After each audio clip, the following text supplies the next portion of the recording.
We have confirmed that Iran did have a missile launch, a medium-sized missile launch testing on January 29th on Sunday. That is absolutely unacceptable, and we wanted to bring that, and we wanted to do it urgently. I will tell the people across the world that is something we should be alarmed about. The United States is not naive. We are not going to stand by. You will see us call them out as we said we would, and you're also going to see us act accordingly. We are committed to making sure that they understand this is not anything we will ever accept.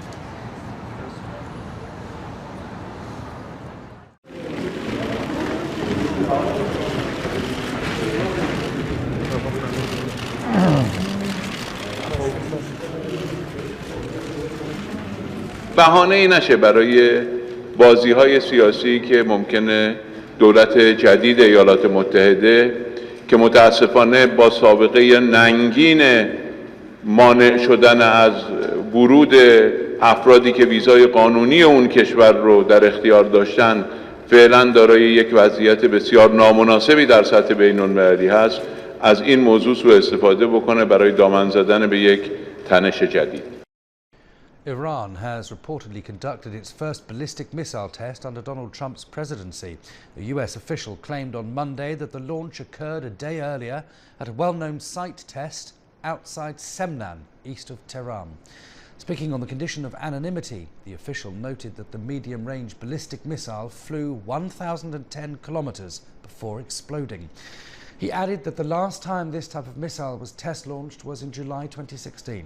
The launch is an apparent violation of a United Nations Security Council resolution calling upon Iran not to carry out activity related to ballistic missiles. However, Iran claims such tests are legitimate because they're not designed to carry a nuclear warhead.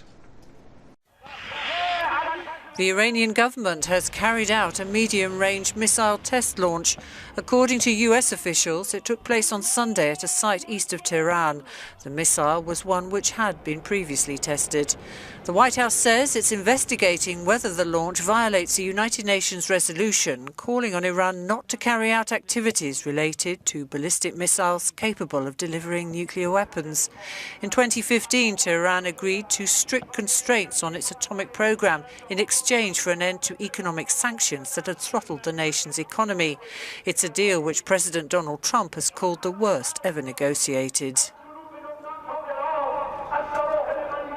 The Iranian Foreign Minister Mohammad Javad Zarif has warned the new U.S. administration against creating new tensions over Tehran's legitimate efforts at reinforcing its defense capabilities.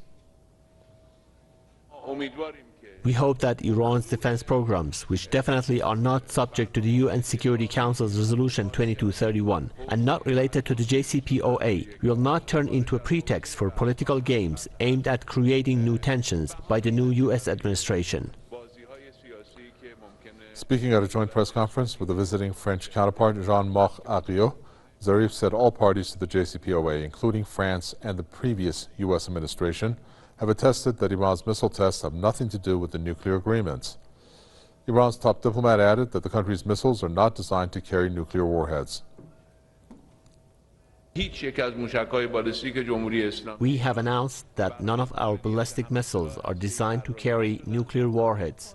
We will never use our weapons against other countries except in our defense.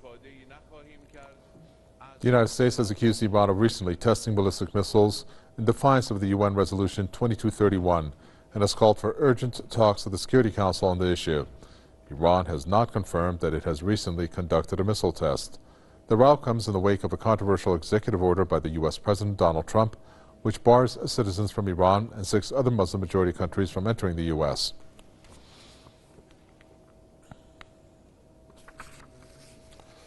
Mohammad Marandi is a professor at the University of Tehran who joins us on the phone.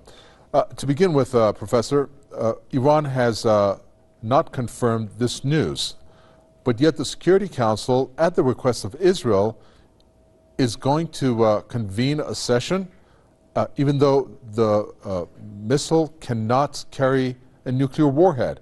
It almost doesn't make sense. Well, it only makes sense if you look at it from the perspective of the United States, which allows the Israeli regime to attack countries, neighboring countries with impunity, and which allows the Israeli regime to have nuclear warheads without not only do they not pay a price, but they also get major support from the United States every year through the U.S. budget. I think the important thing, though, to note is that, of course, the Iranians have never confirmed that any missile test was carried out, but that's not really the point. Iran has the right to carry out missile tests. Its missile deterrence is what protects the nation. Iran is one of the few countries in the region that remain safe and secure, and that is because Iran's defense capabilities and intelligence capabilities are above and beyond those of other regional countries. As you pointed out, and as Dr. Zarif pointed out, the nuclear agreement, any missile defense capability that is created by Iran is not at all in violation of the JCPOA, nor is it in violation of any Security Council resolution. So if Iran were to back down,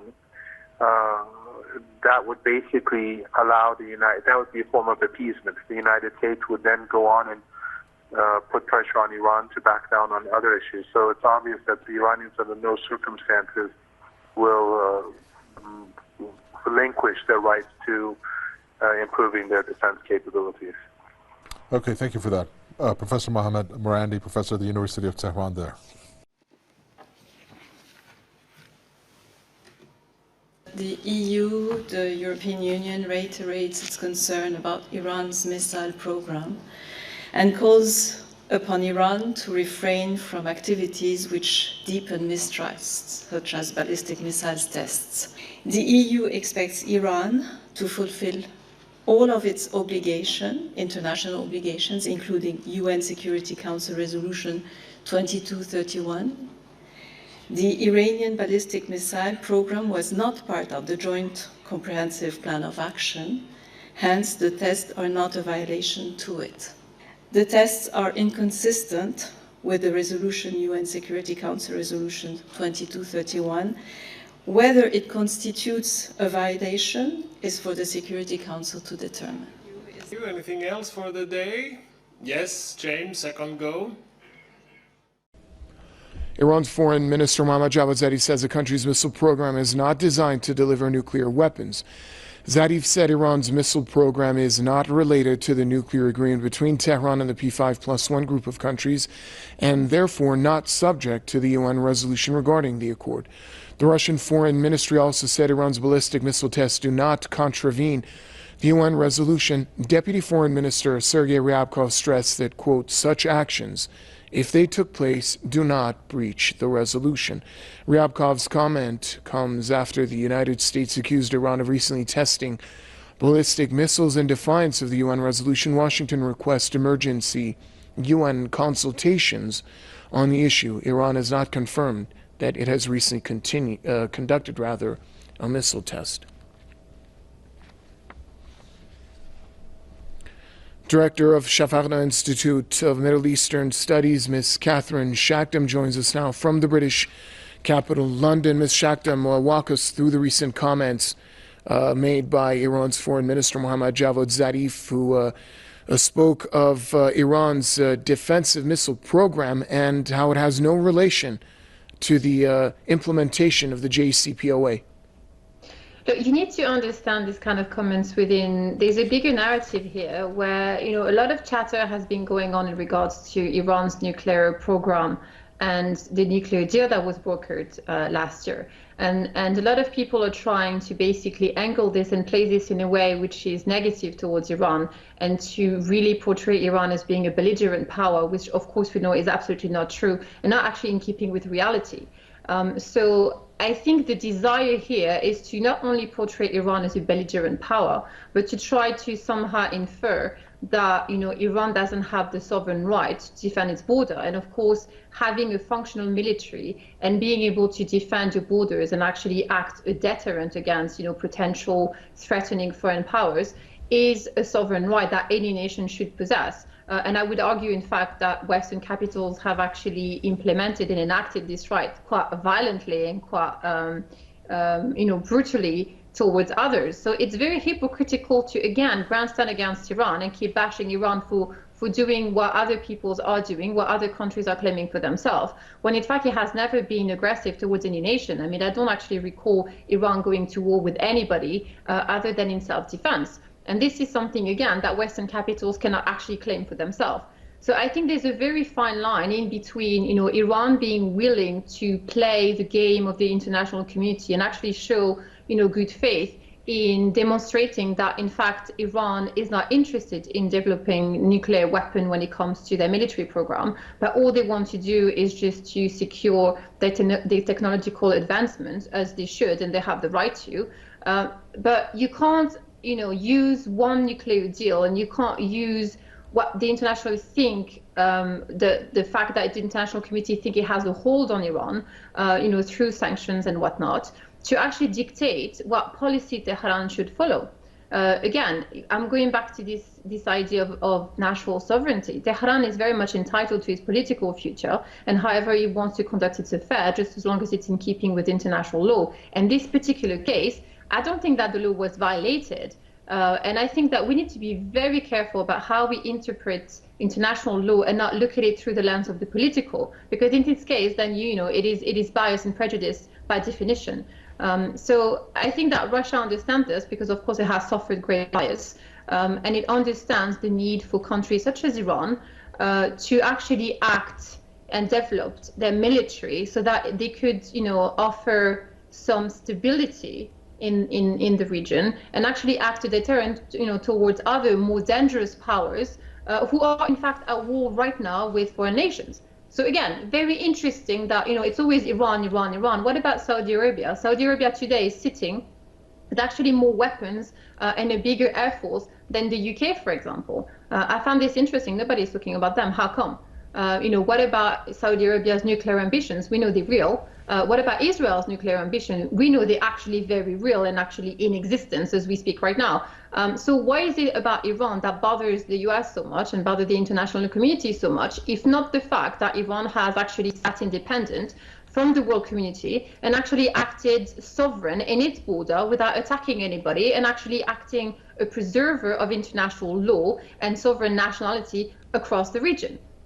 Again, interesting that, it's always about this one power, which is actually acting, I would say, a calming influence in the region, that everyone keeps, accusing of belligerence and other nefarious agendas, when it's not the fact. I mean, reality speaks differently. Thank you very much, Ms. Shakdam, Director of Shafarna Institute of Middle Eastern Studies. Ms. Catherine Shakdam joining us from the British capital, London.